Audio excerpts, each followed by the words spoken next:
just a look there for you guys in the beginning on an exercise that we're working on here, snatch deadlift from the block. A couple things, very important things I want you to take note of is, first of all, that you're setting up with the bar touching the top of the kneecap, so not an inch lower, not an inch higher, right there at that point. And the importance of that is a very critical timing point in the lift. So it's from where we go from, like we talked about before, the leg drive, if that portion of the lift, if that's what you want to call it, or going into the jump portion of the lift. Again, you can call those different segments of the lift whatever you want, as long as you understand the concept that we're trying to put forth there. But that's a very important timing piece or transition point there. And if you set up in a different location, and from this point, or whatever point that you're going from, you're standing up from that point, then you can kind of affect your overall timing. Now, that being said, something that we can talk more about later and get into more later is that if the timing of your lift is already off, then one that can be a contributor to some of the drills or exercises that you're already using. But also, if it's off in one direction or the other, then we could exaggerate that setup position in that movement, and then say snatches or cleans from the blocks to help exaggerate against the timing and teach you a different timing that we want. But for now, we want you to set up at that exact point, and in either case, you're going to get much stronger from that point standing up if you're in that right position. You can't go wrong from being in that specific position and moving, especially if you're paying attention to these other things that I'm going to talk to you about here. From there, we want to make sure that the feet are very solid on the floor, so toes aren't up, you're not on your heels too much, but you're very grounded. Your whole foot is grounded on the floor. And I'm going to give you another look at that here in a minute, see if you guys can pick these things out. Shins, we're looking for them to be vertical, slight bend in the knee, back is tight, arms are locked out, ideally with internal rotation, meaning bend to the elbow, pointing out. We want you in that position without the back rounding or the shoulders rolling forward. But if you can get into that position, the closer you can get to that position, the better. That's going to put you in a stronger position to push back on the bar, to use a little bit more of your body to push back on the bar with. So those standards that we're looking for, again, those are very important.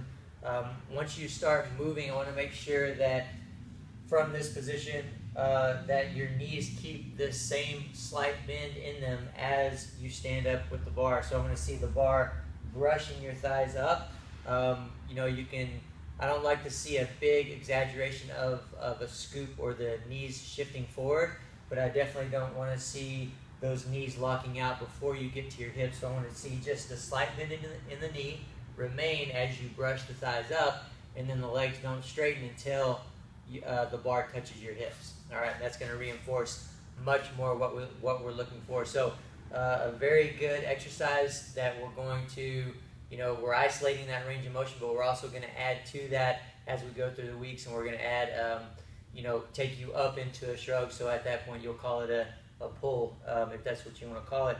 But we're trying to teach you that because most people, if you just go straight into doing a pull from the ground or from the knee, wherever you're doing it from, so many people are kind of out of position, out of coordination of that. And so we're trying to get this setup position down correctly, get you moving through it a little bit slower first, and then we'll add to it. So let's take another quick look at the snatch deadlift and see if you can pick out those key components that we talked about.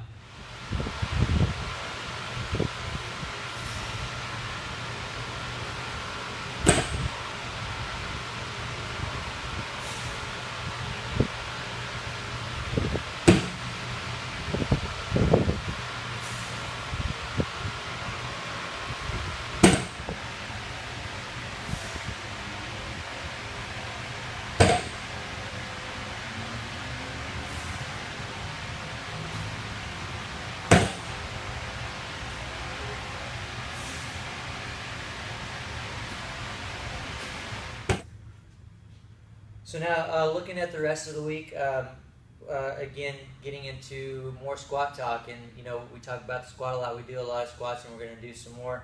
And this is really building on top of the the squats that we did leading up to the 6 sets of 6.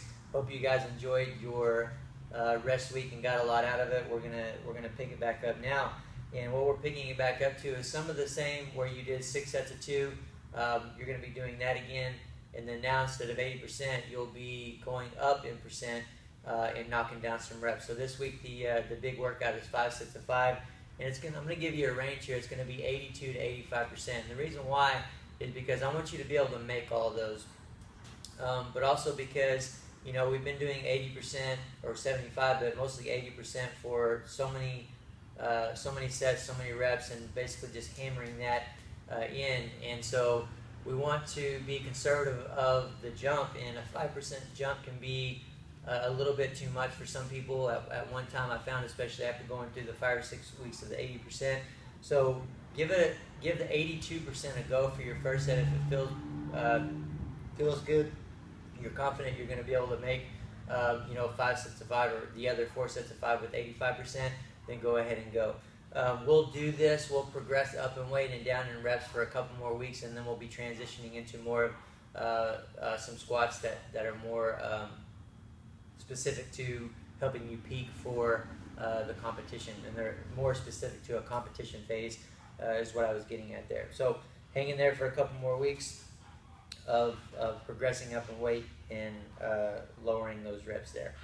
Also, we have some snatches to do, or the snatch workout that you're going to do is kind of building on the snatches that we had last week. And there's going to be a couple higher rep sets in there, a set of 6 and a set of 4. And on the program page, I wanted to just confirm that yes, this is 1 set of 6. I know it seems like a lot, but the big thing there is just make sure that you are dropping it and resetting each rep. You can kind of take your time through that set. That being said, don't go any more than 10 seconds between those reps. It's kind of how I define what a set is. If you're typically about 5 seconds is good, but as long as you're not going over 10 seconds between those reps, we can consider it a set. Split jerk, still going from behind the neck. We'll progress into going from the front as we go through these next couple weeks. If your split position is off, it's off, it feels off, you're chasing weight or you're missing them or whatever. If you video, you see that you're not in what we would say an ideal split position is, which is shoulder directly over the hips. So none of this, but also slight bend in the back knee. You're up on your back toe. Front shin is vertical or slightly angled back. In this position, you should feel the trail leg doing most of the support.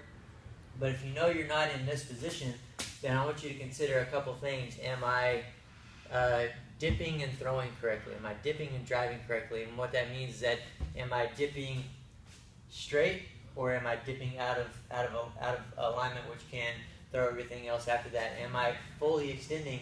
And especially from the back rack, when you're doing behind the neck split jerks or behind the neck anything, it can be a little bit easy to cut that extension. So number one, make sure you're looking at your dip and your throw. Is my dip and my throw sufficient? And whether it is or it isn't, especially if it is sufficient but your split position is still off, then you probably need some split position drills just to really hammer that in. And one simple thing that I'll give you is just find this split position. Make sure you get up and take a video, take a picture of yourself, and make sure you meet the criteria that I laid out. But just get into this position and hold it for a good 30 seconds right before you do your split jerk set, and that can go a long way to help you find that split position if your body's not completely aware of where it is at this time.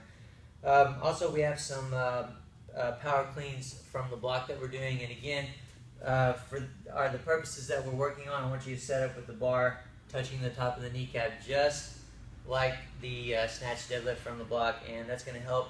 Those snatch deadlifts are going to help get what we want out of these power cleans as well. But there's some standards that I want you to follow on the power cleans. If you're jumping forward any amount at all, if you're jumping any further than about an inch back, if you're jumping out wider, if you're landing wider than the inside of your foot to the outside of your shoulder, then I'm going to tell you, especially as we go through weeks and we raise up weight, I'm going to tell you to bring the weight back down. Another thing that you can do, especially for jumping forward or jumping back too much, you can just tell yourself not to jump. Don't let your feet leave the floor, and then it would become a power clean with no jump, and that's going to be a really good drill for now to help you pull a little bit better, because you're jumping forward or jumping back too far typically for a reason. You're doing something probably a little bit wrong or out of timing in your pull, and it can help clean that up. Or it's just from muscle memory or old muscle memory of you doing things improperly and jumping forward or jumping too far back. In either case, for whatever reason you're jumping out of, or you're landing out of position, we can reinforce that better position and help everything by just not letting your feet leave the floor. That being said, if you're landing perfectly fine in line and not out too far, then keep picking those feet up slightly and putting them back down aggressively. That's how we're going to really put more power and develop more power out of that exercise.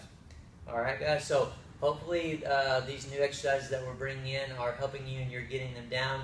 But that's all we have for this week, and I'll be back with you next week for week 10 to help you progress on, and we're getting closer and closer now to where we need to be. So we'll see you next week. Thanks, guys.